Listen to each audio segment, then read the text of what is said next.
vi nada tão lindo assim.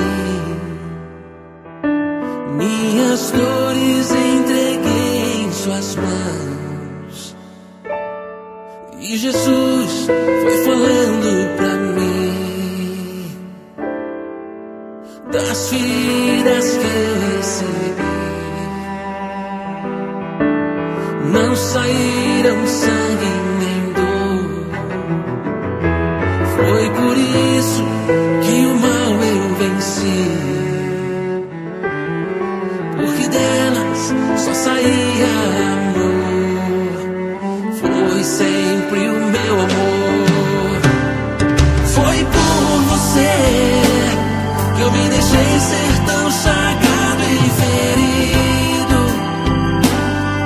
Isso, sinta-se amado e querido, pois é meu amor que cura sua dor. Foi por você que na cruz meu sangue foi derramado.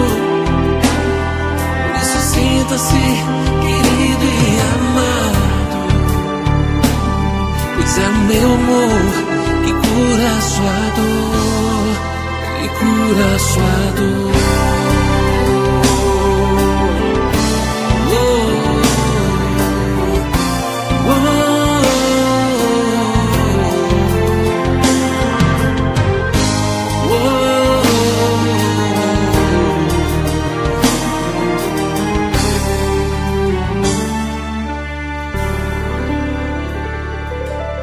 Então Jesus pediu-me assim,